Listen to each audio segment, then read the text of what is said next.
Hi, everyone. Welcome my special guest, Jerry Marzinsky, the author of An Amazing Journey into the Psychotic Mind, Breaking the Spell of the Ivory Tower. Fantastic book, phenomenal. Jerry Marzinsky and Sherry Swiney co-authored this book. Welcome, Jerry. Glad to be there. Thank you. I'm so glad to have you here today. I've been looking forward to this interview for so long, and I'm glad that I don't have a hurricane coming through here in Florida today, so we can have this interview. Let me go ahead and read Jerry's bio to everyone. Let me pull that up. So Jerry Marzinsky has a BA. Hold on, sir. Jerry is a retired licensed psychotherapist with over 40 years of experience working with and studying the thought processes of psychotic and criminally insane patients in some of the most volatile psychiatric institutions in the nation. Jerry is a commercial pilot, certified scuba diver, and long-distance motorcyclist. He has held the positions of second lieutenant in the Arizona Civil Air Patrol and assistant scoutmaster. He was awarded the state of Arizona's Meritorious Awards, I can't talk today, Service Award, and the Pima College Apple Award of Teaching Abnormal Psychology. His formal academic training comprises a BA in psychology from Temple University, a master's degree in counseling from the University of Georgia, and 2 years of study in a PhD program, psychology program, excuse me. He is the co-author of, as I stated before, An Amazing Journey into the Psychotic Mind, Breaking the Spell of the Ivory Tower, and is currently, has a private practice in Arizona. Everybody, please welcome Jerry. So excited to have you here. Glad to be here. So tell us, how did you get started into this field? What made you choose to write this book? Well, I'd spent many years studying schizophrenics and the voices they heard. And after decades, came to the conclusion that they were not hallucinations. They were far from it. There's a long story behind that. But there was nobody I could talk to about it except schizophrenics. And there were times where I felt I was going crazy myself because of the crazy stuff that was happening. And finally, I met Sherry, and I've known her for 10 years. And then I was telling her about one schizophrenic I was working with that was kind of odd. And she goes, "Oh, I know all about that." I said, "Well, how do you know all about that?" She said, "I heard voices when I was a young woman." And it blew me away because she's probably one of the most spiritual people that I know. And I didn't believe her. So she didn't mention anything like that for 10 years. So I started hitting her with questions that only somebody who was hearing voices would be able to answer. And bam, bam, bam, bam, right down the line, she answered. Wow. So it's like, holy cow. And after doing some talking, we went, we got to write a book and let people know about this. Yep. And Swedenborg talked about this. The voices, Miguel Ruiz talked about it. And there was a clinical psychologist, Wilson Van Dusen, up in California, worked at a state hospital up there. He also found that these things were separate entities, and he wrote a book about it, but he called them hallucinations. So he would not come out and say, yeah, these things are evil spirits. He talked about them as if they were evil spirits, as if they were conscious. He could carry on conversations with them. They were, kind of rational conversation. They weren't word salad, which is what I thought they would be when I got out of graduate school, because they talked about them like, oh, well, they're hallucinations. And you think, well, hallucinations are all over the place, Right. So I thought they would just be word salad.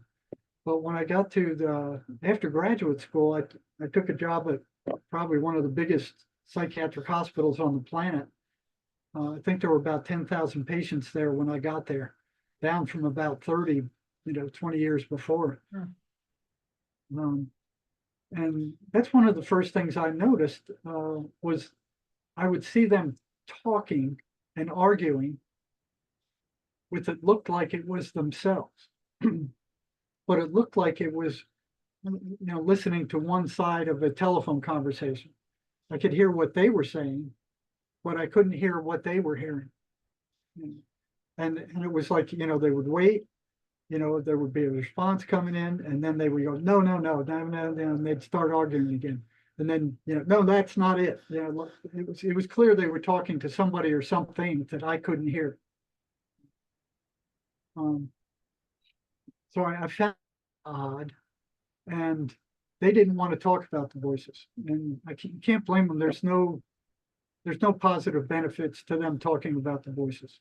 And they get into trouble. People go, "You're weird. You're possessed." Their friends leave them. Their relatives drag them into psychiatrist's office. The psychiatrist drugs them up. They feel like zombies. There's just no positive benefit to them talking about the voices, let alone the voices don't want them talking about them either. So the voices will punish them if they start telling other people about them or what they say.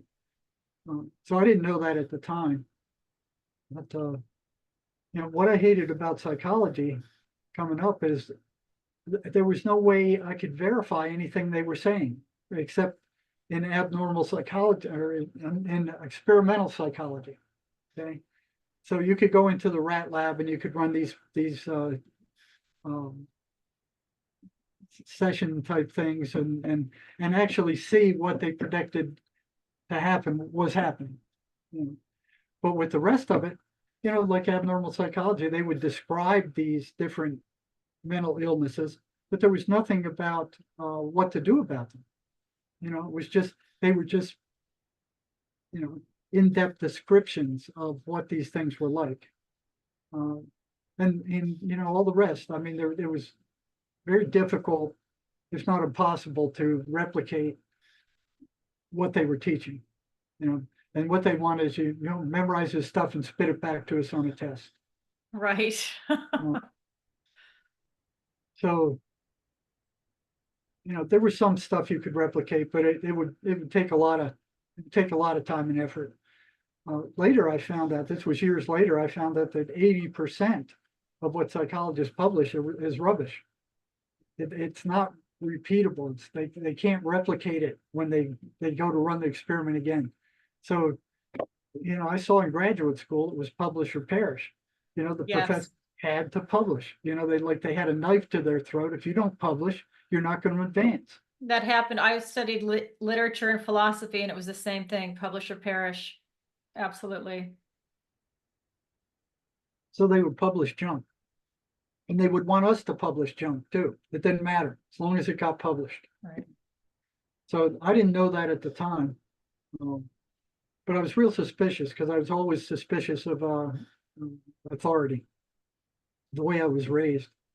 And the first time I got to check one of these things out was in clinical psychology or abnormal psychology in undergraduate school. They had us read a paper by a clinical psychologist who wrote that if two crazy people met each other and they both thought they were, Joe Biden, one of them would have to change. Both of them couldn't be Joe Biden. And I'm like, why not? They're both crazy. Why would one of them have to change? Didn't make any sense to me.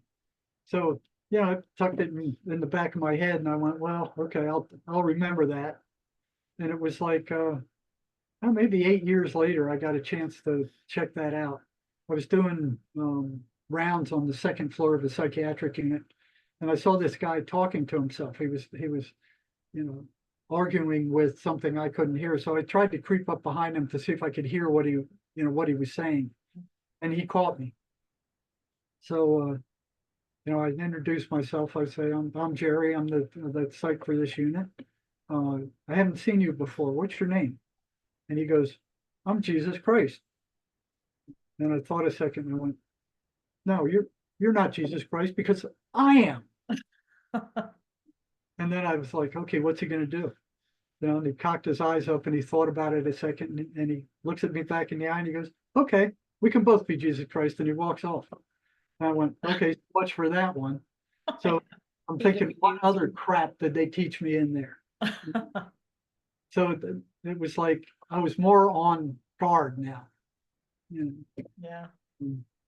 And then I guess one of the first things I found was they were teaching everybody in medical school, psychiatry, psychology, counseling, that the voices were hallucinations. I mean, so after it took me about a year to figure out how to talk to these guys, because they didn't want to talk about the voices. And the more I learned about them, the easier it was to get them to talk about them, because I went, okay, I know this much about them. What else can you tell me? And they saw I was honest. I was trying to figure out what these things were. They could tell. And I would learn bit by bit by bit, patient by patient by patient. But what was strange is none of the other staff, and there were hundreds of staff there, were the least bit curious about what these voices were or what they were telling these patients. Now, notice that if they were listening to those voices, they would get in trouble. They would act out. They would do stupid stuff. They'd get into fights. They'd get into arguments.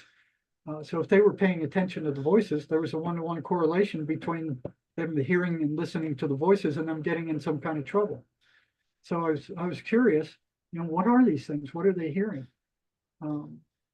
And how many voices are they hearing? Do they have multiple voices in their head? They can hear hundreds of voices. They can hear from one or two to hundreds. Overwhelming. The ones that hear hundreds are in really bad shape. They're in worse shape than the ones that hear a handful or one or two. Overwhelming, yeah. It is overwhelming. You hear, 100 people screaming at you all at once. Yeah, it's agonizing. Yeah, you can see how they want to self-medicate. Even if they weren't in an institution receiving medication, they would want to be out on the street self-medicating. Mm-hmm. Yeah, that's right. Anything to kind of dull those things. Yeah. But that makes it worse. So I lost more control that way. But one of the first patterns I saw when I started talking to them was the voices were completely negative. They would say stuff like, "You're ugly, you're stupid, you're crazy, nobody likes you. People are laughing at you, they're plotting behind your back, they're going to kill you." It was always negative stuff. It was consistently, unswervingly negative. There wasn't any, and if there was even the least bit of positive mixed in there, it was only to get their trust so they can turn on them later. Mm. So I'm like, why would a hallucination be consistently negative? Right. Why isn't this random like all other hallucinations? And it wasn't. They were consistently negative. So I'm like, why is that? What is holding them on such a negative course all the time? Something was doing that. Something was stopping them from being random like all other hallucinations. The second thing I found in talking to them is that they were anti-religious. One guy came in and he said, when I prayed the 23rd Psalm, the voices act like they're being thrown on a hot frying pan. They hate it. And I went, well, that's interesting. So what I started doing was handing out the 23rd Psalm to some of my other schizophrenics and say, when the voices come, say this and then come on back in a week and tell me what happened. The voices consistently hated it. Interesting. So then I started asking, well, what happens with the voices when you go to church? And that broke down into three classifications. One, if the voices were weak, the voices would shut up when they went into church. They just go quiet. Mm-hmm. If they were of moderate strength, they get louder and try to mock the preacher, say bad things about him, say this is all garbage, and get loud and block the patient from hearing anything the preacher had to say. If they were very strong, they would drive them out of the church. They would get up and run out of the church. They couldn't deal with it. Any violence towards other people when that would happen? Or they would just run out? They would just run out. Okay. They didn't attack. And you hear time to time they attack preachers. It's the voices that do that. But they were also attacking the psychiatrists. I didn't know what was causing those attacks at the time. I figured it out after 7 years. But why would a hallucination be anti-religious? Right. So the patterns kept, and if the voices are running patterns, they're not hallucinations. Hallucinations don't run predictable patterns. They're all over the place. So what psychiatry is telling us about there being hallucinations is a bunch of crap. They haven't done any studies on those voices at all. You know, they just, like the Egyptian priests of old, they just went, well, we hereby pronounce that the voices are hallucinations, and that's all there was to it, without any evidence whatsoever. They haven't done one study on it. They haven't. Matter of fact, one schizophrenic, when I was at the state hospital, he got upset. I was asking questions about his voices, or his voices got upset. And he went to the psychiatrist and complained that I was asking him questions about his voices, and he didn't like it. Next morning, I ended up in the psychiatrist's office being told, ordered, you will not ask these patients about their voices. You know, they're hallucinations, and by asking them about them, forcing them, and you're making them worse. And it seems like to me, on listening to you, it's like you're actually doing your job to find out what the voices are and trying to get that information, you know? Well, not according to him. Crazy. So that happened twice, and they threatened me that if they caught me again, I'd be in serious trouble. So I really had to tone it down at the state hospital, because I think part of it was, you know, schizophrenics were beating up psychiatrists at a horrendous rate. They were being attacked more often than any of the other staff out there. They were being attacked more often than psych nurses, than counselors, than doctors, than dentists. The only people who got attacked anywhere near as much as they did were attendants that worked on the wards with these people 24 hours a day. So I was wondering for years, like, what are they saying to these guys in 20 minutes? Because they wouldn't spend any more than 20 minutes with them a month. You know, they come in, how's your medications working? They're not working. Okay, let me increase them, decrease them, add more, take some away, cut these off. Try. It was just like a, you know, merry-go-round. They would just add medications, take them away. It was always medications. They wouldn't spend time talking to these people at all. You know, just readjusting and adjusting their medications all the time. So something that kind of worked. You know, so you know, that was a puzzle to me. It took me 7 years to figure that one out. But the patterns kept coming.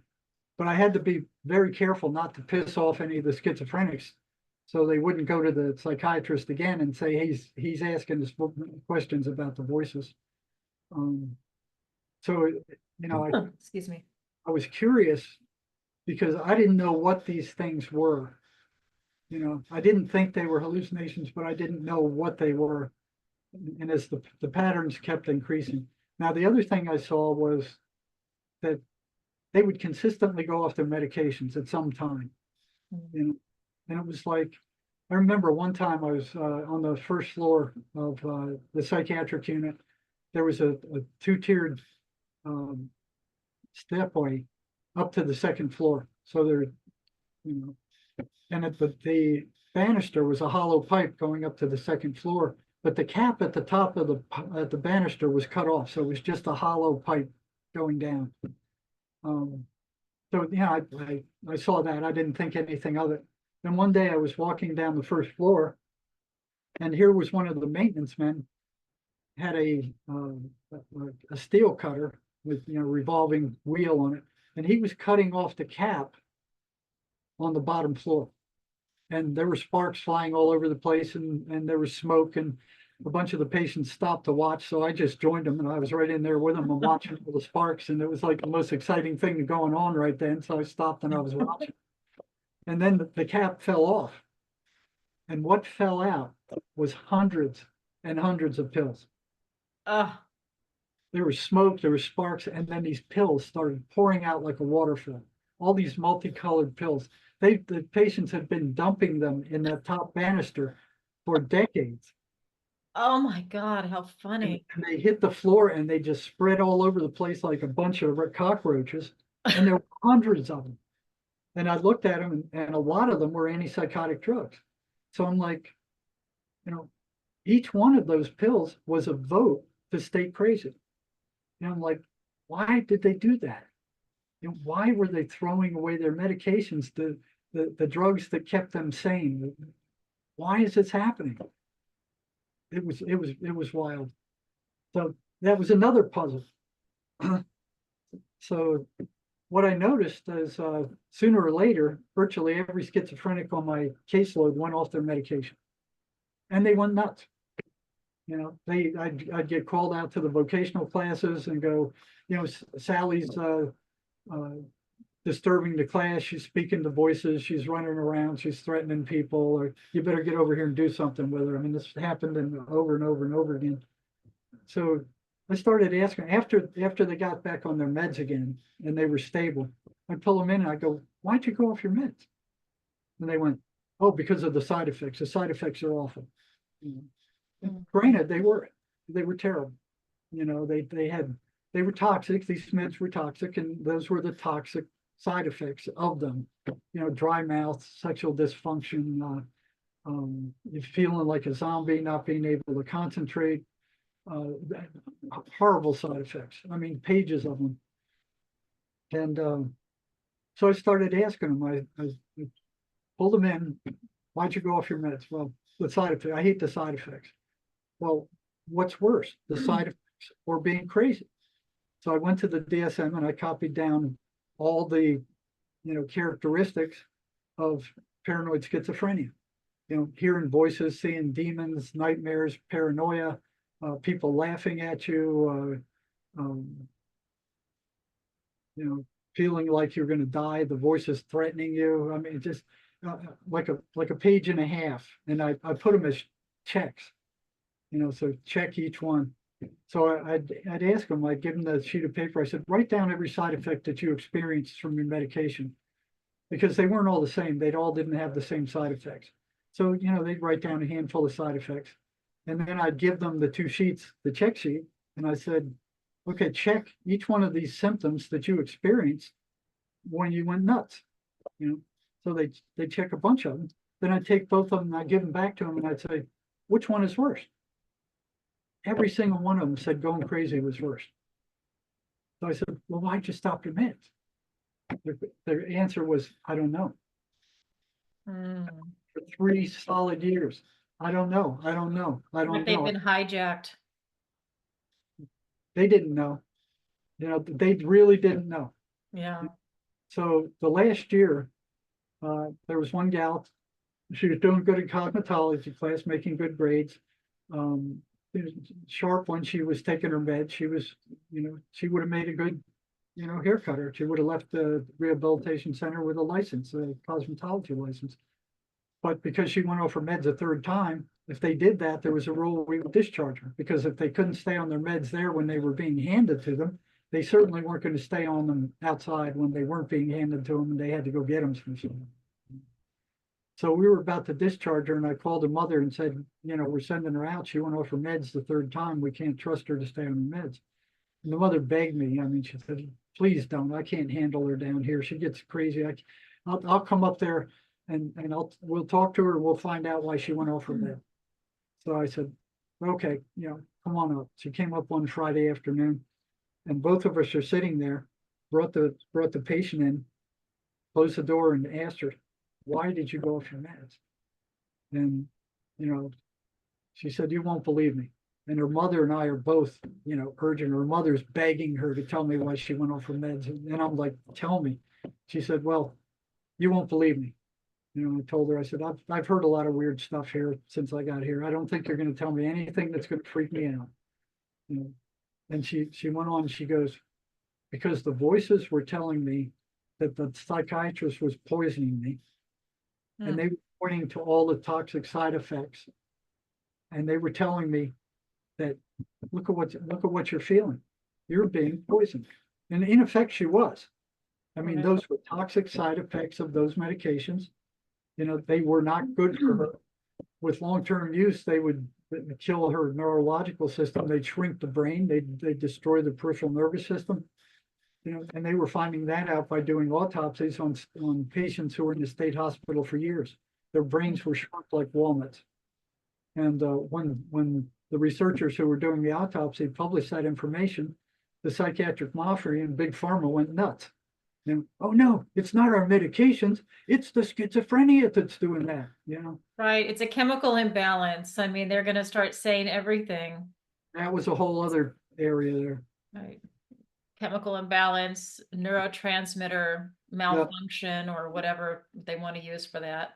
So the researchers went back and started feeding those neuroleptic drugs to rats and monkeys and mice, and their brain shrunk.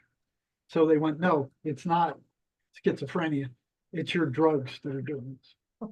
But I've never heard a single psychiatrist ever tell a patient how dangerous these drugs were. They'd say, oh, well, they make you groggy, your vision might be blurred for a while, your mouth might be dry, you might feel a little sedated for a while, but they would never tell them what the dangerous side effects were. They would wait until they appeared, and then they would give them cogentin to mask those negative side effects while they were still rotting out the patient's brain, but they weren't able to feel it because they were on this mask that kind of hid that from, so Right. it suppressed the symptoms while the destruction was still going on. So it dawned on me after 7 years, I found that out. I went, well, that's why the psychiatrists are getting the crap kicked out of them after 20 minutes, is the voices are telling the patient to attack them because they're being poisoned. Now I heard patients say that before. I think the psychiatrist is poisoning me. So I'm virtually certain that was what's happening to them, because in 15 or 20 minutes, what are they going to say to the guy that pisses them off bad enough to be attacked? Right. So the second thing I noticed was, like you said, this chemical imbalance bullcrap. And so I was with the patients a lot of time when the psychiatrist was determining which medication to give them. And after a while, I noticed that they never gave them any kind of test to determine a baseline of which neurotransmitters were out of balance or by how much. So if it was a neurochemical imbalance, it would seem to be necessary to find out which neurotransmitters are out of balance or by how much. I'm like, well, where's your test? What do you use for a test? How do you tell which neurotransmitters are out of balance or by how much, or what to do about them? And the psychiatrist answered, oh, we don't worry about that. We let the pharmaceutical industry worry about that. They tell us which drugs are used for which, I'm like, what? No, it's like putting a blindfold on and throwing a dart. It's ridiculous. So it turned out that they have no objective test for a chemical imbalance. They don't even know what the chemical balance of the brain should be, let alone the imbalance. And now it's come out years ago that there is no chemical imbalance of the brain. They can't find one. So it's another lie. Right. Yes, exactly.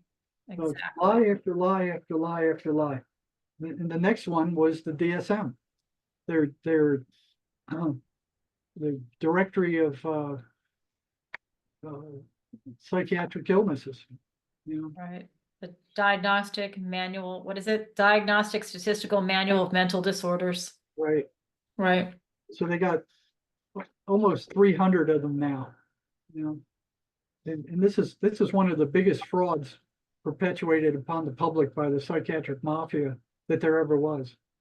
Their DSM, or Psychiatry's fabricated Bible of mental illnesses, one of the biggest scams perpetuated on the planet.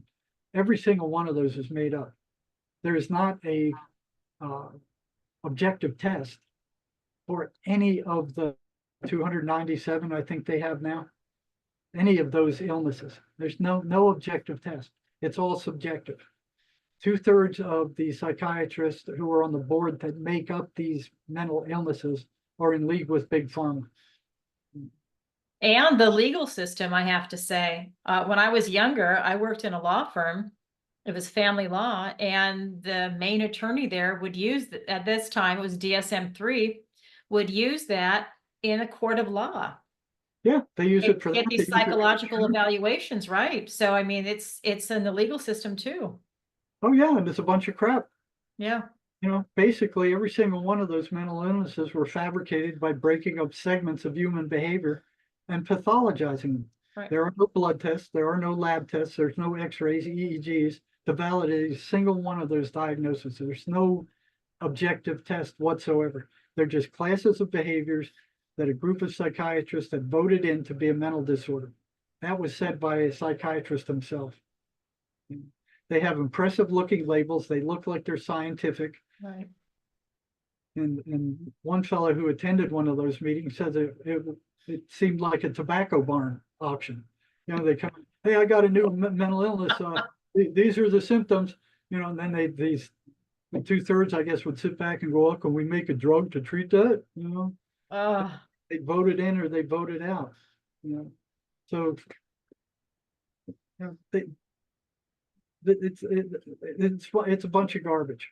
You know, they got some of these diagnoses are that are in there now, mathematics disorder. If you're bad at math, you don't like math, you got a mathematics disorder. Caffeine intoxication disorder. You drink too much coffee, you're disordered, buddy. Right here. You got a psychiatric diagnosis. Well, I got the mathematics disorder. Sibling relational disorder. Okay, so if kids are fighting, they got a relational disorder. Oh my God. You know, homosexuality in the DSM-2, sexual orientation disturbance. They took that out because of the this gay pride stuff. You know, they didn't like that, so they voted that one out. Florence syndrome, being overwhelmed by beauty, such as in Florence, Italy. It's characteristic by fainting and dizziness, and they recommend treating it with antidepressants. Oh my God. Paris syndrome, mostly suffered by Japanese patients visiting France for the first time. Symptoms include depression, anxiety, feelings of persecution.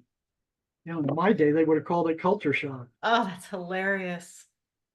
That's really funny. I mean, it's like, how can you take it seriously? That really is clown world. Well, it's clown world, but that's what they're using in hospitals. That's what they're using in psychiatry. That's what they're using in insurance. That's what they're using in the courts. And it's all a bunch of crap. It's incredible. It's just a description of behaviors, you know, a class of behaviors, and they pathologize it. I remember when I was studying abnormal psychology, I went, well, I got that, and I got that, and I got that, and I got that, and I got that. You know, everybody has segments of these things. Yeah, I remember I loved psychology when I was in college, and I remember they used to call it doctor's disease. When you start reading the different descriptions, you feel like, oh my God, I have that. Yeah. Like you have an aspect of it. Absolutely. Yeah, so they're perpetuating this nonsense. So, you know, in 1952, the DSM-1 had 106 psychiatric diagnoses. By 1980, the DSM-2 went up to 256. So they're making them up as they go along. DSM-5 has now 297, and their numbers are climbing with every single meeting of this group. There is no scientific way to determine any of these things. You know, they're used for insurance purposes. You know, you got to put a diagnosis for them to pay it.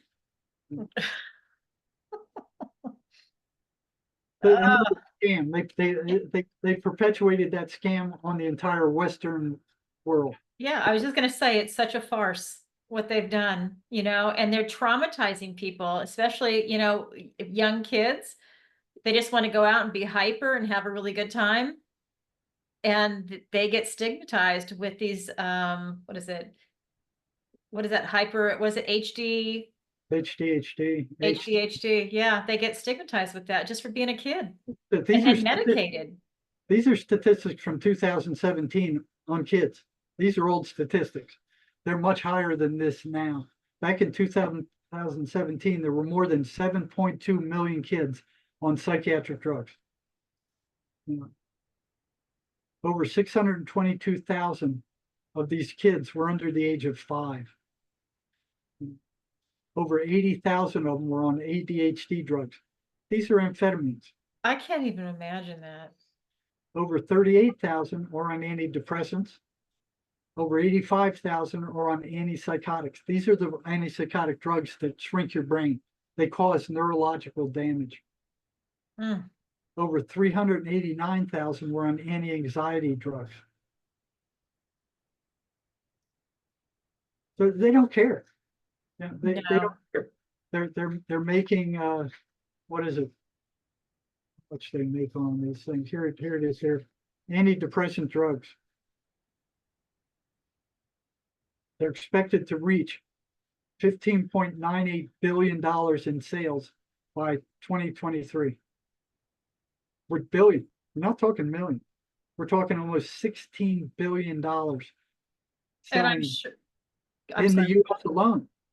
I can just imagine, and post-COVID, because so many people, if they were in a state that was locked down, I'm sure they were incredibly depressed, you know? Yeah. Suicide rates went up. People were actually depressed at that time, you know? Suicide rates climbed. Now the global antipsychotic sales hit 14.54 billion in 2021, and they're expected to reach 15.5 billion by 2022. Money, money, money. That's all they're after is money. None of these drugs cure anything. They just suppress symptoms. Mm.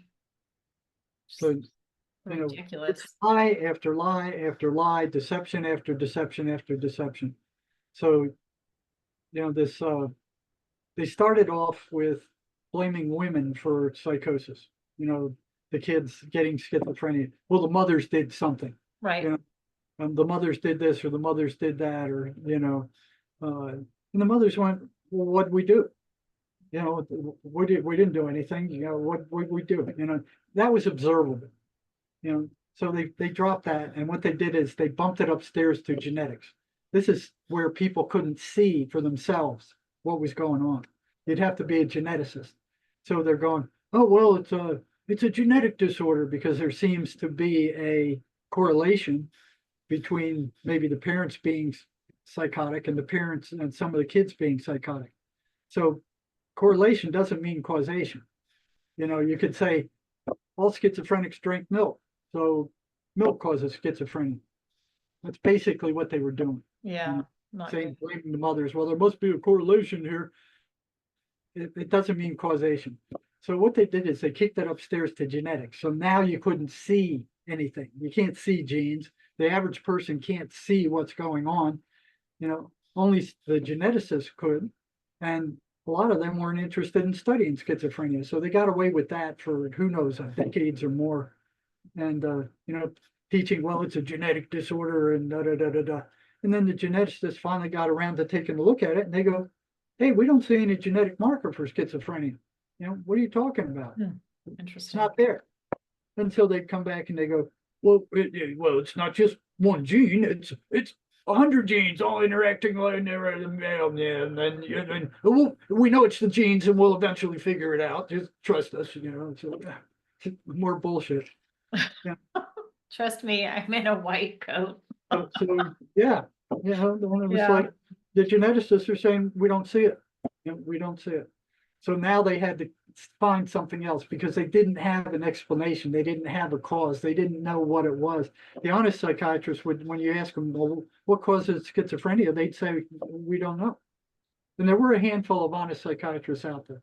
The majority of them would say it's a biological disorder because they started that in the 70s. And it was started by a drug company by the name of Eli Lilly when they came out with Prozac. They didn't have any reason why it worked. They didn't know why it worked. So they figured, well, we have to make up some reason why it works so we know, people think we know what's going on. So they made up this biochemical imbalance stuff. You know, they went, well, our drug is a chemical and it must affect other chemicals in the body, and it must be chemical because they seem to feel, you know, a lot of them seem to feel a little better when they take it. So it must be a chemical stuff. So, you know, they came out with it. They knew it was a lie at the time. You know, they knew it was a deception at the time, but they went with it anyway, and they published it. And they went, well, it's a serotonin imbalance. So, you know, decades later, they found, well, there is no serotonin imbalance with depression. You know, it's not there. So that didn't hold any water. And then they found that there was no biochemical imbalance at all. There was no evidence for it. So And then there was another freaking lie that they're perpetuating to sell their drugs. It's money, money, money. They don't want people getting any better, any mentally healthy. They want to sell their drugs. That's what they want. They want to sell their psychiatric services. You come in and pay them $200 for a visit to prescribe these drugs for you. And then you go to the pharmacist and he gets paid off. The drug companies get paid off. The whole caboodle gets paid off when you get a psychiatric illness. They don't want you getting better. And if you look at the statistics for how much the government is spending on schizophrenic research, it was a pittance. It was so low they were embarrassed. So did they increase the amount? No. What they did is they manipulated the statistics to make it look like they were spending more money by taking major categories out, and putting the ones that they were spending money in there. So it looked like they were spending a lot more money on it, but they actually weren't. They do not want a cure. They don't make any money from the cure. No, they want us sick. They want us sick and dumbed down. Yep. And you can see what they're doing with the kids. They want you dumbed down. Yeah. So what they did is they come up with this chemical imbalance crap. And that's where I noticed that at the state hospital, they had no baseline. They were taking no baselines. So if they didn't have a baseline, how'd they know what was out of balance by how much? They didn't. They still don't.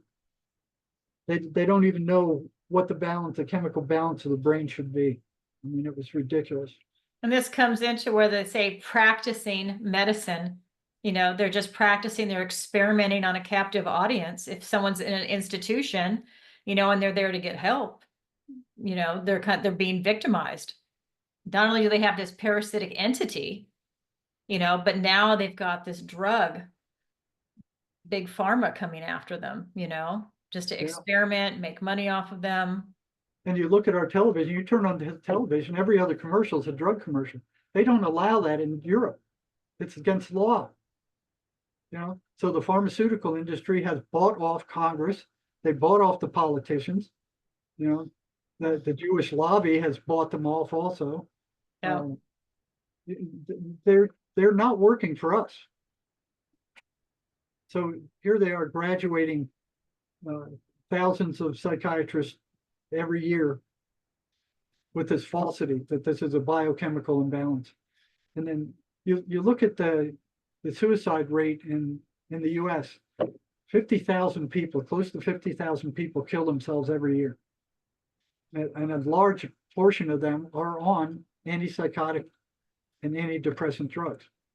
So you have more psychiatrists, you have more psychologists, you have more psychiatric drugs on the planet now than ever in the history of mankind. And we have a population that's sicker than it ever has before. The prisons are full of psychiatric patients, the psychotic patients. The mental health centers are overflowing. They can't handle them all. The ER is full of them all the time. The private hospitals are full of them all the time. And they're just dosing them down with these drugs that aren't curing anything. And then you look at the suicide rate for schizophrenics. It's 3 to 5 times that of the average population. So the schizophrenics are in bad shape. But you look at the suicide rate of psychiatrists, and it's right up there. It's like a couple of tenths of a point less than schizophrenics. They're suiciding at about the same rate as their most mentally ill patients. Do they see it? Do you think that they see it for the farce that it is? No. No? Why do you think the suicide rate's high for the psychiatrists?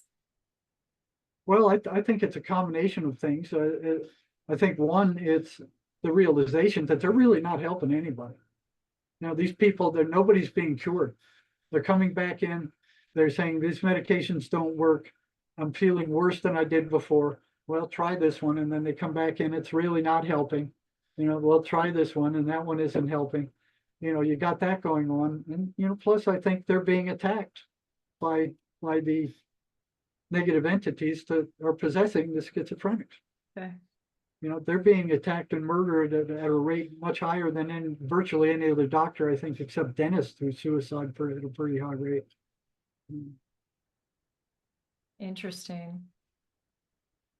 So I'm sorry to hear that, because I know that, they definitely didn't start out that way. They wanted, they joined that profession to help people. Yeah, I think a majority of them did. They and then they find they're trapped there. Right. They got all these years of education, they're in the field, they got their practice, and now they're trapped. Yeah. know, Then it's they like you keep feel like you turning want to like get a refund on your education after that that. when you find out that there's so many lies, you know? Tell you, I did, so, once I got out of the state hospital, I where did I go? I worked at mental health centers. I worked at like clinics. I worked at the state hospital. And I got a job in the psychology department of the Arizona State Prison. And it was there I was really able to experiment with the schizophrenics. So what I had was a group of schizophrenics around me all the time who we had an agreement that I would do everything I could to help them out if they would tell me in real time what their voices were telling them. So I didn't have to worry about psychiatrists coming after me there, because if one of the prisoners went, they had a skewed view of prisoners anyway. They viewed them all as liars. You couldn't trust anything they said. They were kind of semi-human. They just, it was like, that's just the way the culture is in there. Right. So I always had a group of 10 or 17 of them that I would see on a regular basis, and the agreement was that while we were working together, if the voices showed up, they would tell me in real time what the voices were telling them. Okay, so I was getting these updated reports from a number of them all the time, and they were different ones. They would kind of come and go. As some were released, I'd get different ones in, but the patterns were the same. The patterns I was finding were the same among all of them, and more patterns were coming out. So I have published on my website under jerrymarzinsky.com. You go to articles, and there's a list of 23 of these patterns there. And if you're working with schizophrenics, if you have a schizophrenic daughter or son, go there and look, and you'll see these patterns. They're right there in front of your eyes. And again, I want to repeat, if the voices are running patterns, they are not hallucinations. There's something that's driving those patterns. There's something that's keeping them on those patterns. They are not random. They're running fixed, unswerving patterns. What holds them on those patterns? And they're negative. Yep, they're negative. They're negative, right? They're all negative. They're out to destroy the person. So let me see, where was I going with that? Oh, I was experimenting with the prisoners. So as these patterns emerged, I started wondering, well, what would happen if I started throwing a monkey wrench in the patterns? So what I would do is I'd give these prisoners homework to do, and I'd bring them back the next week, and I'd say, well, how did the voices react to what you did this week? And they go, what? They didn't like it. They don't want me coming back here. They think you're crazy. They think you're a fool. They told me not to come here. They were screaming at me all the way here. They don't want you. They don't like you, and they don't want me coming here. And I said, well, they're saying you're an asshole. You're crazy. And I said, well, you have to go tell them to go stick their head in the toilet. It was like, so, I would have, those kind of conversations with the voices, and usually it would be the voices attacking them while they were in my office. And they would come back, and all of them would say, the voices don't like what you're doing. They don't want me coming here. They don't want me doing this stuff. They're making me miserable when I do this stuff. One of those things was the 23rd Psalm. How they react to, they hated the 23rd Psalm. Consistently, they hated it. But what kind of hallucination would hate the 23rd Psalm? Why would a hallucination even care? Right. Hallucination isn't even conscious. These things were conscious. They were aware. They were aware of what was going on around them. They were aware of when they could attack these people at opportune times. They were aware of what I was saying. They were aware of what the patient was saying. They were perfectly aware. They were conscious. But I didn't want to admit that to myself. It was like, yeah, it must be something with their subconscious mind going on here. So as I went on, finding more and more things to interfere with these patterns, the voices started reacting in different ways. There was one guy, as he left my office, he stopped in the doorway and he said, you understand that what you're doing is dangerous, don't you? And I just looked at him and was like, no, it never crossed my mind, and he just turned around and walked away. I didn't answer him. I just stayed quiet. Then I just looked at him and went, what's with that? And then he turned around, didn't say anything else. And I'm thinking to myself, well, the voices are stuck in his head. They're not, they can't come out. They're stuck there. They can't get in me. I wasn't worried about it. So I kept experimenting and finding more and more things that would disrupt their patterns that they didn't like. So then they started coming back and saying that they don't want us coming here anymore. Let me see, what else were they saying? Yeah, it was they were all coming back saying the voices don't like you, they don't want us coming here anymore, they don't want us doing these things. But they came anyway. So then one guy, after we finished the session, and dealing with the voices, and they were starting to get weaker, he turned around the doorway and he said, what you're doing is dangerous. And so that was like a shot across the bow. I just kept going. And then one of the guys I was working with knocked on my door one day. I don't know how he got into the medical unit. And he goes, I opened the door and he goes, the voices want to talk to you. And he said, they want to talk to me personally. That had never happened before. In 20 years working with these guys, never did they talk to me directly. They always talked through the patient if they talked at all. And so I said, well, okay, come on in. And sat down, closed the door, and I said, well, what do they got to say? These words came out of his mouth. You have no right to interfere with our way of life. My head went boom. I could only My imagine. denial system completely broke down. I mean, it was like, and then I went, well, tell them this. And the patient, the prisoner said, I don't have to tell them anything. They can hear what you're saying. They can see what you're doing. I didn't know that. That kind of surprised me. Right. So that was like a 1-2 punch. I was like, after he left, I closed the office. I didn't see anybody the rest of the day. I was recovering from that, but that didn't stop me. I kept going. And, I stumbled in, another pattern I saw this at the state hospital was when the voices attacked these people, their energy level went down to nothing. They didn't have the energy. Like an energy vampire, right? Yes. Interesting. They would suck their energy. Well, that's part of that demonic entity, that loosh that they talk about. It was consistent.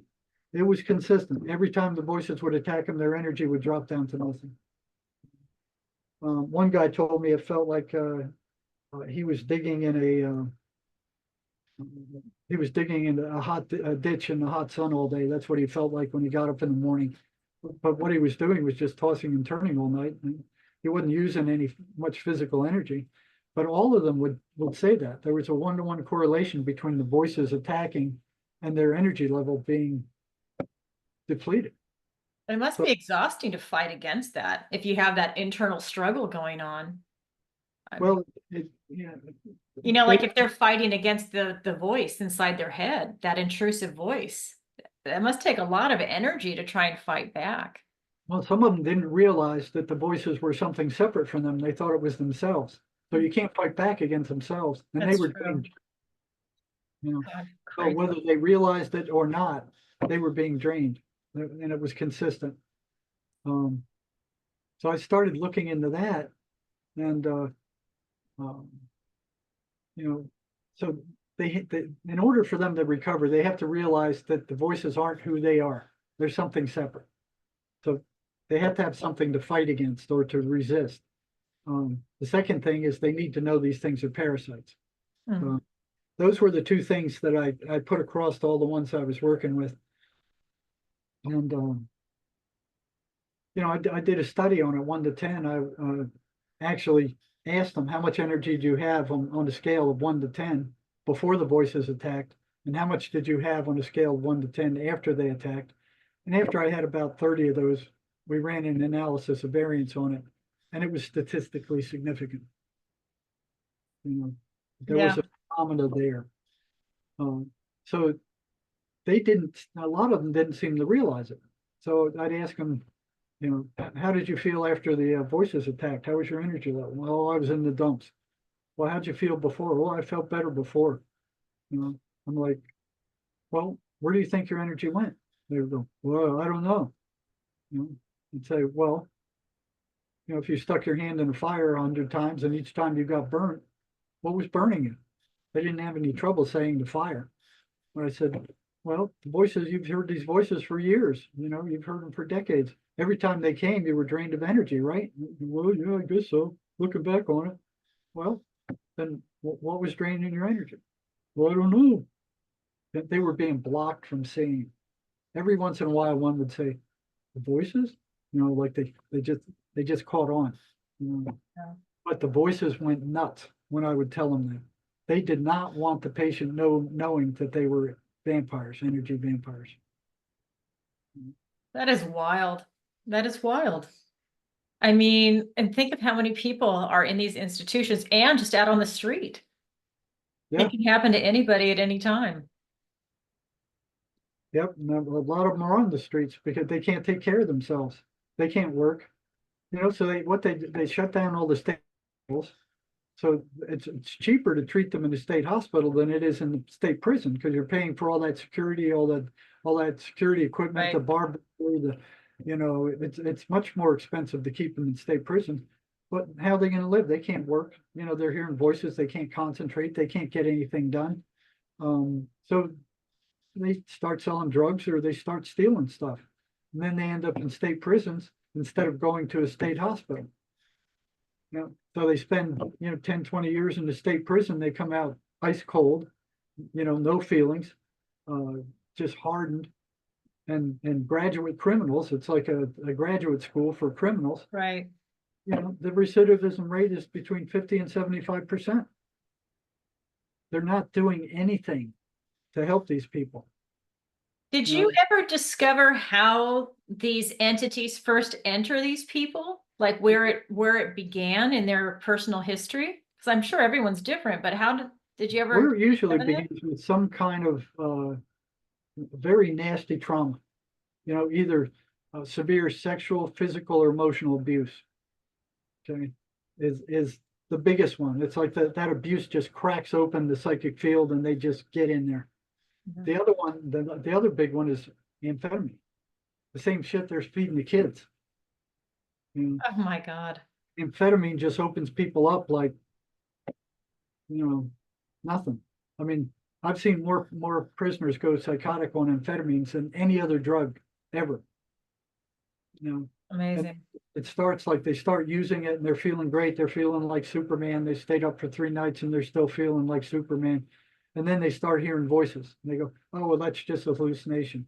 And then they come down and it goes away. And they go, well, see, it was a hallucination. It went away. And that may have happened 10, 20, 25, 30 times and it goes away. And then one day it doesn't. And the voices are with them solid from then on out. So they're just as crazy as the ones that, went crazy by some other means. Right. And the voices never go away. They won't go away. So they're right in there then. Amphetamine is a very, very dangerous drug. And it's coming across the borders right now by the ton. Yeah, absolutely. And then they have all the kitchens in the United States also, not just coming over the border. They're cooking it here too. It's awful. It's the worst drug of them all. Yeah, it is. And then they glamorized it in Breaking Bad. Oh, for crying out loud. I never watched that. I didn't know that. But boy, that's Hollywood for you. The demonic influence in Hollywood. Yeah, they even tried to have kids' toys from that series. Oh, for crying out loud. I know. How sick. Yep. So that one voice came through that day and You know, it said, you have no right to interfere with our way of life. You know, and that shook me up. It was then to my denial system completely caved in. I mean, with anybody else who had as much evidence as I had by that point, they would have come to that conclusion years ago. But no, not me. You know, it's like, oh, there can't be demons. There must be something wrong with their subconscious mind. No, it was clear that these things were conscious. They were aware. They were aware of what I was doing. You know, they didn't like it. They made it clear. You know? So the next one that happened was I was reading a book by Miguel Ruiz where he was talking about these things as uh, energy parasites. Mm, You know, so I'm like, wow, he sees it too. yeah. And he was a Southern South American shaman, and you know, I'm like, wow, you know, he sees it too. Here it is. He sees it too. Swedenborg saw it. Um, so I brought that book into the prison, and one of the prisoners I was working with, I brought him into my office and I said, I want to read you this paragraph, and I want to know what you think about it, because I was always asking him questions. And so I went to read the paragraph, and I got to the part where he was talking about the voices being energetic parasites. Okay? The guy I was talking to was hearing voices. You know? So he's generally pretty pleasant until his voices took over. And after I got done reading, I looked at him, and he's sitting there like a zombie. I mean, he's just staring straight ahead, and he's looking at me with this weird look. And I'm like, I got a sneaking feeling he's going to attack. So I pushed my chair against the wall. So my feet were facing him. So if he came at me, he wouldn't knock me over. I was back by the wall, and I could kick him off and, you know, put myself in that position. He's just staring at me the whole time. He doesn't say anything. And then I hear this electrical crackling erupt behind my head. It sounded just like an arc welder. It was a crack, crack, crack, loud crack. And it started moving up the right-hand wall of my office, and crackling, crack, crack, crack, crack, crack, crack, all the way up to the ceiling. I didn't want to take my attention completely off of him because I didn't know what he was going to do. He was looking weird. Yeah. So I was kind of bouncing my attention back and forth between him and the crackling to see if I could see anything. It sounded just like an arc welder. I couldn't see anything. I couldn't smell anything. And I couldn't taste anything, but I could hear it, and it was moving, you know, crackling all the way to the ceiling. Then this lasted like 25 seconds. I mean, it wasn't short. It wasn't like a little 5-second blur. It went on and on and on. And then it went across the ceiling, all the way across the room, and I was able to keep him in full view while it was crossing over him. And then it started coming down the left-hand ceiling, and it's coming right near me there. And then it jumps into this Rubbermaid trash can right by my left leg, and it started crackling. You know, it's like it was crackling the whole time, but it's crackling in the trash can. I bend over and I look in there. There's nothing there. There's not even a piece of paper in there. The inmate porter had cleaned it the night before. There was nothing in there, and it was still crackling. And then boom, it went out just like that. And I'm like shocked. I mean, like, I'm in shock. And I look at him, and I asked him, did you hear that? He doesn't say anything. He gets up and he goes, oh, I gotta leave. And I'm like, yeah, go, get out of here, go. So he left, and then I got up after he left, and I'm inspecting the walls to see if there's any burn marks or anything, because it sounded like electricity. I couldn't see anything. There was no evidence that it ever happened. I couldn't tell anybody anything because, you know, I was thinking I'm going crazy. Right. You know? They might So, try and medicate you. I'm just kidding. yeah, they might, or I couldn't say anything. I couldn't Right. talk to any of the psych staff. So I kept it to myself. I couldn't talk to anybody. And here's all these weird things building up, and I couldn't talk to anybody about it. The only people who understood it were the schizophrenics. You know, I could talk to them about this kind of stuff, but nobody else. Not even my wife. She'd go, "What are you picking in the heads of those crazy people anyway? You shouldn't be doing that." You know, so I'm like, okay, all right. You know, I don't need that on top of all this other crap that I'm dealing with. So I couldn't talk to her at all. So Sherry was the first one I was able to talk to about this stuff. You know, Yeah. we decided to write that book about how we came to the conclusion. So about 4 months later, I called him back 3, 4 months later because I didn't want to see him. I didn't want to deal with him again. So I finally got my curiosity overcame me, and I brought him back in, and I said, he looked good. I was surprised how good he looked. I mean, I thought he would be a wreck. Yeah.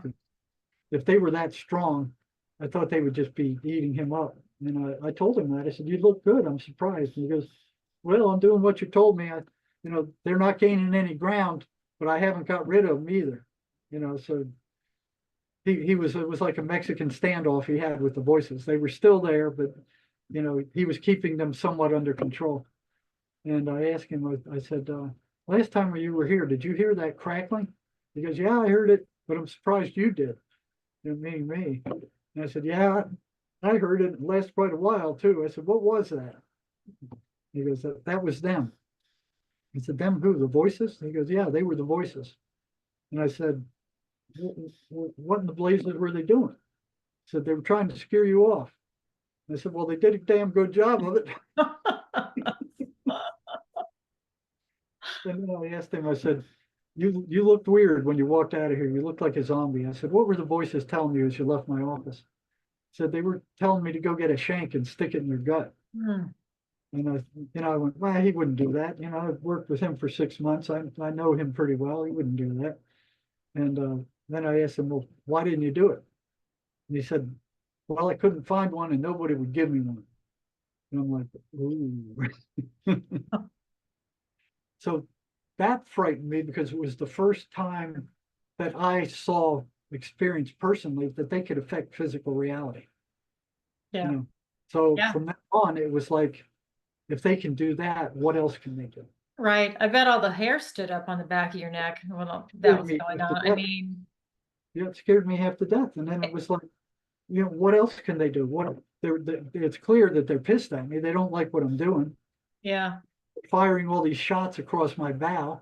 They're making my office crackle like arc welder, for minutes. It was like,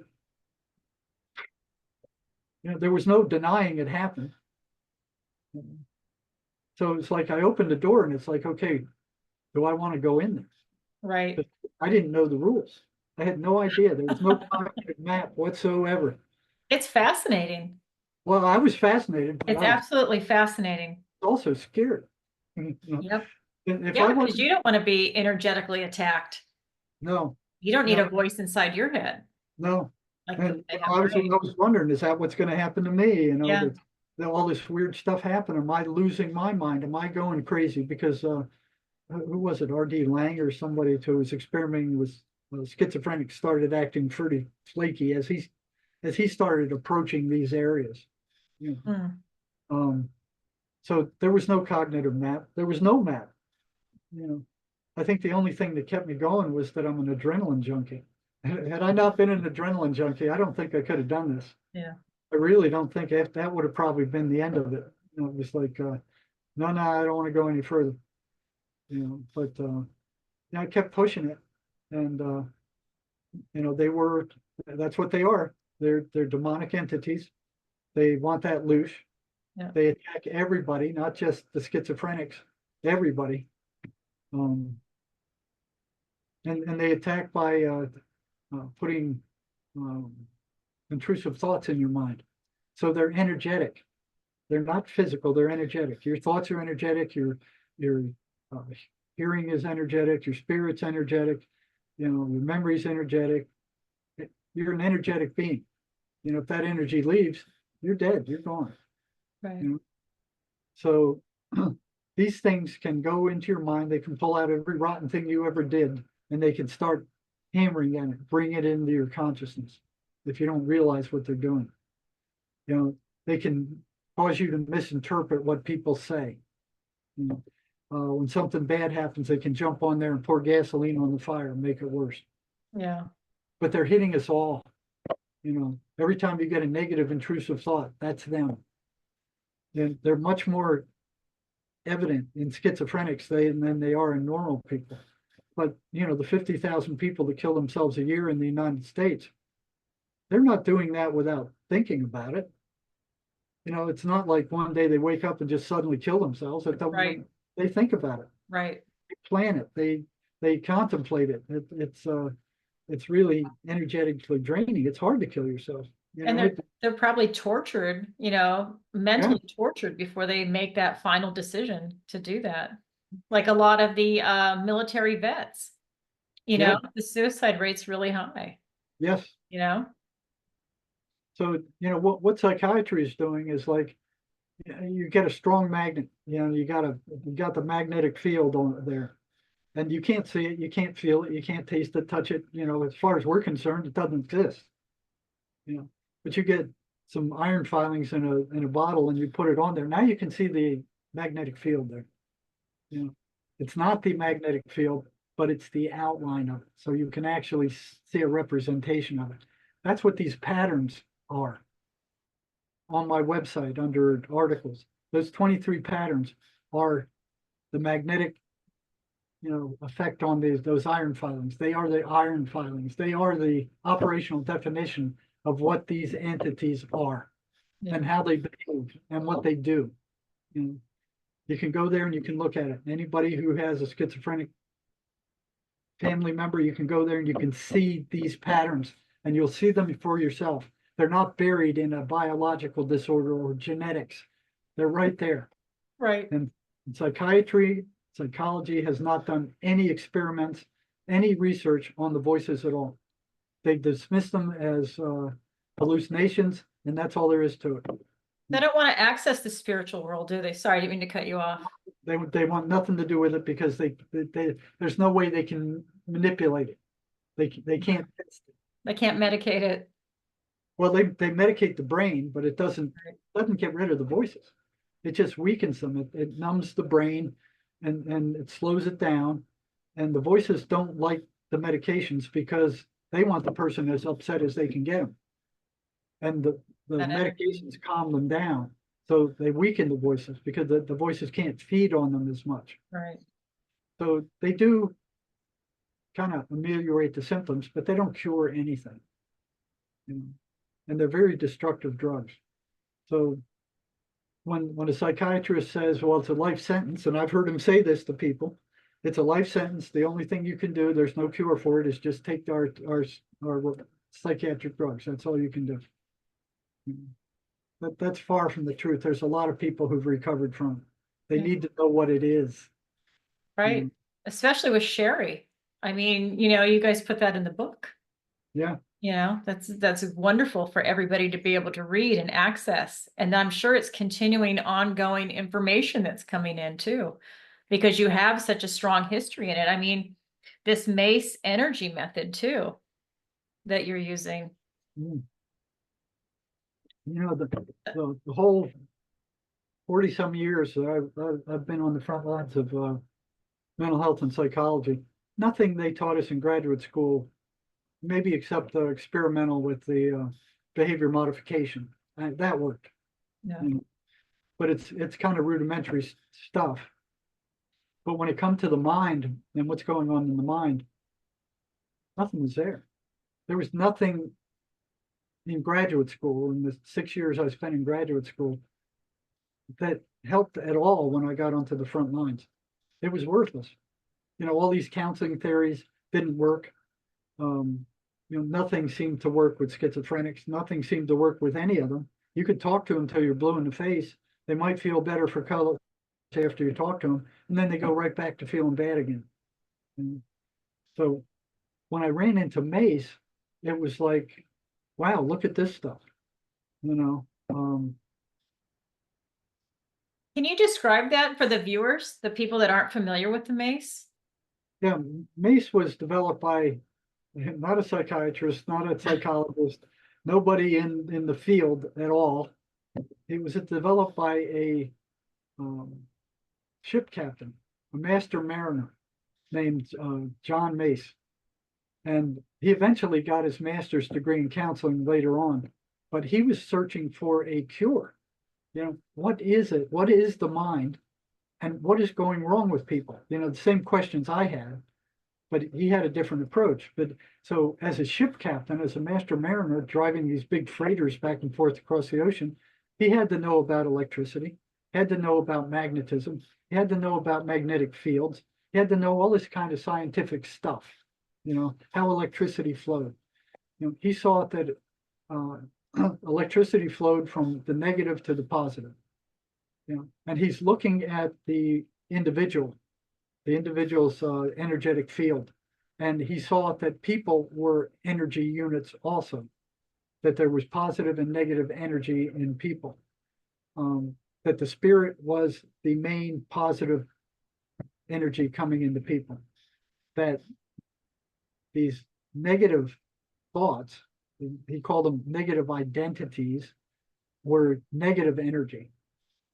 Okay, so he's saying that regular counseling theories can't work because they don't recognize the identity of the person.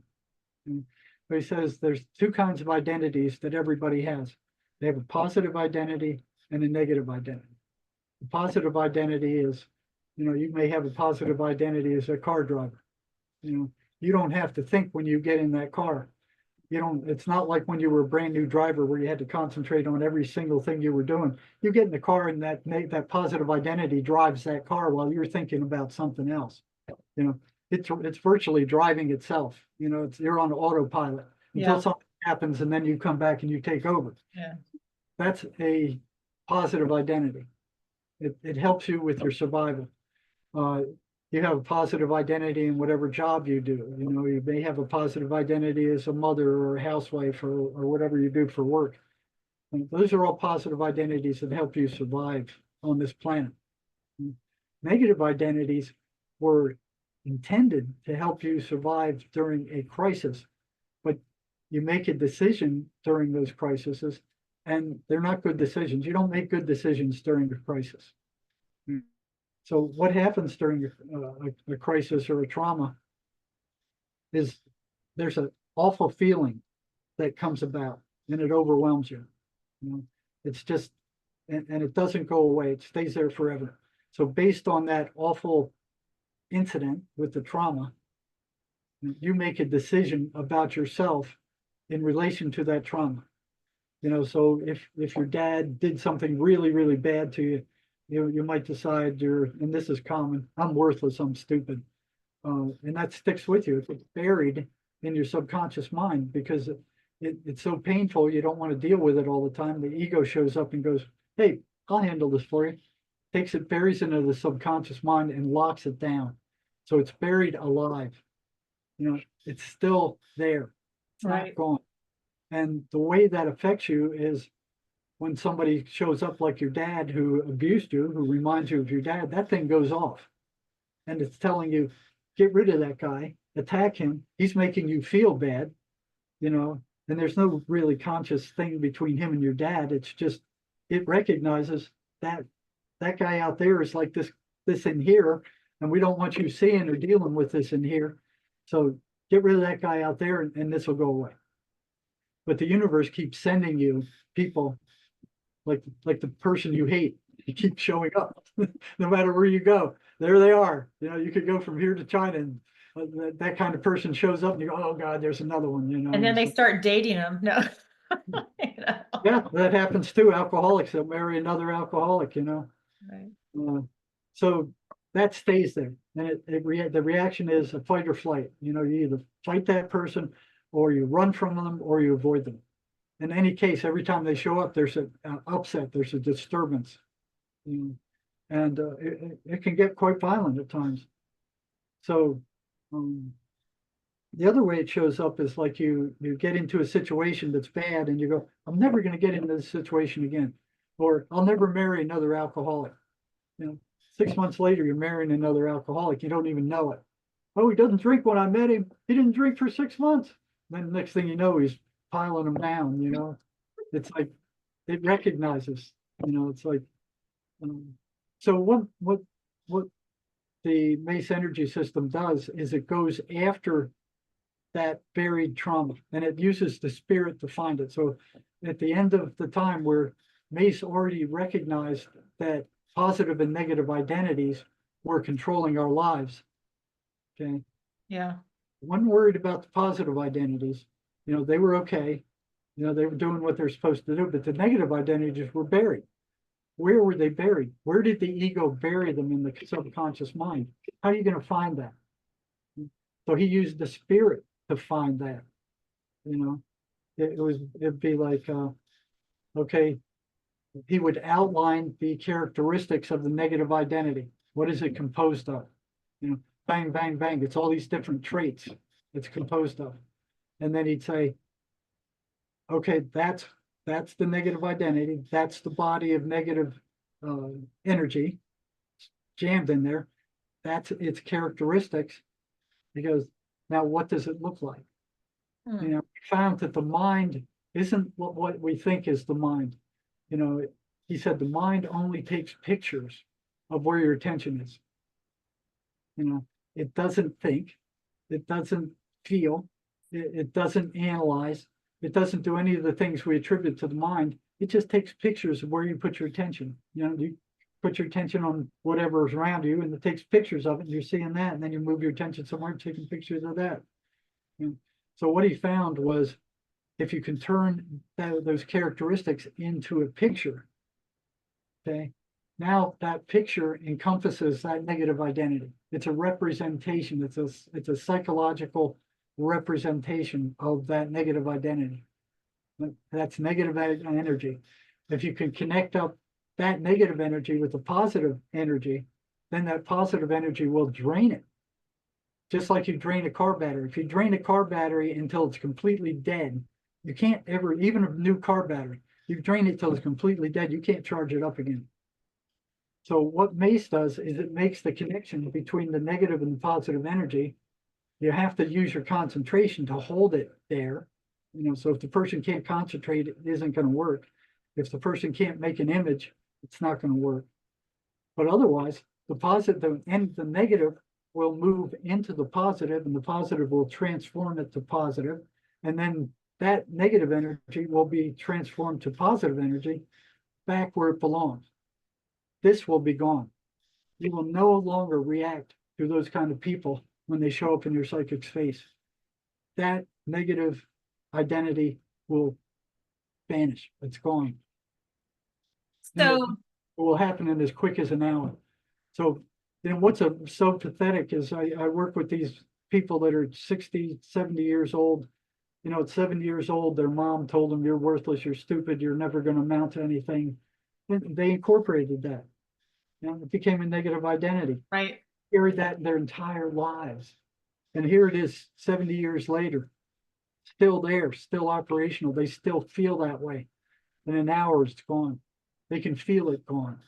They no longer feel the same way. They feel lighter. They feel like they have more energy.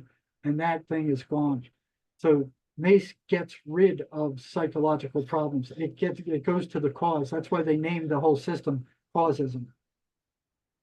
So when they identify a negative identity, would you say like, would you call it like an emotion? Like, let's say anger or resentment, and then you just say, have the image in your mind of resentment, let's say, or anger, and then somehow the positive energy goes to that? It's composed of it. So, you know, you got the negative identity, and you got how they feel about it.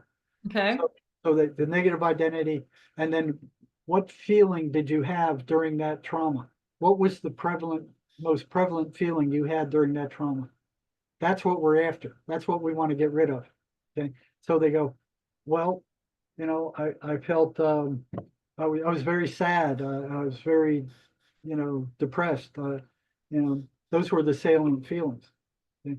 So you got to get rid of the feelings too. So those feelings are also turned into an image and then connected to the spirit, and they're also absorbed. So here's something the guy's carried around for 70, 75 years, and boom, it's gone in an hour. Completely. Now, does this do you have to be, because I know a lot of people that are going to be viewing this are going to be wondering, do you have to be hooked up to a machine? No. You're talking about energy. Can this No. be done in person, over Zoom? I Can mean, be how done. exactly is I it do verbal? I do it over Zoom daily. Okay. You know, and what's so interesting about this, because it's not a talk therapy. you're following instructions, and the therapist is watching you to make sure that what's supposed to be happening is happening. So he's in contact with you as to what's happening with the image, what's happening with the identity. What are you seeing now? How far along is it? Is it growing? Is it shrinking? So he's in contact with you, but the therapist doesn't have to know anything about the trauma. So they don't have to relive it. They don't have to Have to explain it to relive the it. therapist, right? You do have to remember it for a short period of time. You have to remember what happened. You have to remember the feeling, but only for a short period of time. And it's private for them, It's 'cause private for them. I'm sure if somebody has sexual abuse, they don't want to have to relive it Right. over and over and over, even Right. though they have to have it in their mind for that moment. They don't have But to share it publicly with their therapist or somebody else, because I'm sure they've probably already done that. that's what's so fascinating about Mace is that the therapist doesn't have to know what the issue is. Interesting. All they have to know is where it happened and how you felt about it. So how do you treat it? How do you treat these demonic entities, these parasites, this psychic energy with that then? I mean, That's because you're a like whole, hunting it out in the body. that's a whole different deal there. Is even if we can't get rid of the voices, we can get rid of the trauma that they feed off of. All right. So sometimes I think, the person has a negative entity, and then we run it, and it turned out to be a negative identity, and then it's gone. Sometimes I think it's a negative identity, and it turns out to be an entity, and the entity's interfering. It's like they can't concentrate, they can't form an image, they can't think straight, they have headache, they get a stomach ache. The entities doesn't want this to happen. Right. But Interesting. even if we don't get rid of the entity, we can get rid of all the trauma that it feeds off of, and that will weaken it. Yeah. And that's huge for anybody, whether they have an entity or not. Right. That's pretty amazing. Everybody's got trauma. Right. A lot. Yeah. On this world, everyone has a lot of trauma. That's for sure. And I wanted to ask you also about uh, the psychic parasitic entities in children, because I know I'm a psychic and I have a lot of friends that are psychics, and we're seeing an uptick in children that are being demonically possessed. Like we actually see it in their eyes. This will be completely black, or just their behavior, or for my friends that are clairvoyant, they can actually see the entity either in them or on them as an attachment. And I was just wondering, I know you deal mostly with adults, but I just wanted to get your feedback about children. Have you seen them? Have you treated them? Any signs that stand out to you? I was doing psychological evaluations on them when I was working in the emergency rooms. The 10 years I spent doing psych crisis in emergency rooms, and I was surprised at how many of them there were. I didn't think there was anywhere near as many as I was encountering. And all I can tell you is, again, you got the trauma, Right. but the voices, these entities hate children. They absolutely hate them. They can't stand children. I think that's why all this child sexual abuse is going on, this child torture. The U.S., it's sickening. The U.S. is one of the biggest child traffickers on the planet right now. It's just absolutely sickening. Yeah. These kids are being destroyed. That's horrific. Yeah. It's everywhere. Yep. And with the elites, it's everywhere. So what do you see? I guess, so when they came into the emergency rooms, how did you treat them? Or have you done any children with the mace? I'm just curious as to how responsive they are with that. I didn't know Mace at the time that I was working in the emergency room. I didn't even know it existed. But yeah, kids are responsive with Mace. They're fairly easy to deal with. And yeah, it works on anybody who can form an image. It'll work. If you can't form an image, it won't work.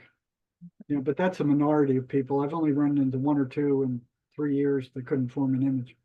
Okay. So, Fascinating. if you want to, all you guys out there listening, before you even think about taking psychiatric drugs, please find a Mace practitioner. You can go to my website at jerrymarzinsky.com. You can sign up there, or you can go to causisminstitute.com and see if you can find a Mace practitioner there. Absolutely. Before you, heaven's sake, before you start taking these toxic psychiatric drugs, try Mace. It actually works. It gets rid of psychological problems, most psychological problems. It will get rid of. And just lessening that feeling of trauma, you know, that stored memory. I mean, that's huge for anybody, you know? Yeah, people say they feel lighter. You know, they feel bigger. They feel they have more energy, you know, and they sometimes they get a little confused because they don't feel the same anymore. You know, that negative energy they've been dragging around for decades is gone. How many sessions does it usually take for someone? It usually takes about 3, 3? depending on how bad off they are. Yeah. Some people just want one, you know, they want to get rid of the main one. So, you know, there's sessions for the rune, they call it the rune, which is, this is the one that destroyed your life. You know, this is the negative identity that caused you the most grief in your life, that changed you for the worst. You know, getting rid of that one first, and then there's specific techniques for relationships, for dealing with bad relationships. So to maybe break someone out of a pattern that's having bad relationships, or just, okay. Patterns, or whether they're having trouble with their boyfriend or their husband or their girlfriend, or if they had major trauma from their dad or their mother or somebody else. Yeah. It will release that negative energy. So they'll remember what happened, but there won't be any emotional reaction to it. It'll be like, okay, you know, I remember that happened, you know, I'm done with it. There's They no, finally processed it. it's gone. It's out of their universe. Yeah. That's wonderful. That is wonderful. Is there anything else you'd like to say before we wrap up here? Is there anything that I left out? Because I know that, Yeah, I could have gone on forever, but I want you to. like I know you've got plans. I'm like, yeah, I'm late now. I'll have to ask you back if that's okay. Well, sure. I'd love to have you back on. Matter of fact, I can bring on some people who've experienced some of this stuff. That'd be great. I'd love that. Well, I just want to say thank you very much. It was an honor to have you here. I was so excited to really bring you on today, because I think the work that you've done and what you're continuing to do with the Mace is so important, and the information needs to get out there. And I'm going to have Jerry's contact information in the description below. Please reach out to him if you or someone you know needs help, or you'd like to have a Mace treatment. And I also want to say, I want to bring up your book, and I'm going to show a picture of it. I'm going to post that later, but your book is on Amazon. It's got almost 5 stars. I think it's 4.7 last time I looked, but you're in English, French, German, Spanish. I mean, really, you have a big audience for this. You're really out there in the forefront. So I just want to say thank you again. I appreciate you being on, and I hope to have you back. Okay. Thank you so much. Thank you for having me. If it's not one for people like you, I'd be a voice screaming out in the middle of the desert at night. Well, we're definitely going to have you back, because we are definitely going to dive deep into the demonic possession next time. We're really focused on that. And I have some poems written by a psychotic killer here I can bring up. I think that'd be great. Because it really gives you insight into the mind. Yeah. You know? It does. And the voices. Uh-huh. Yep. All right, Jerry. Well, hey, thank you so much for being here today. Okay, thank you for having me. Take care. Bye-bye. Bye-bye. Send me a link when you have one. I definitely will. Okay. Take care. You too. Bye.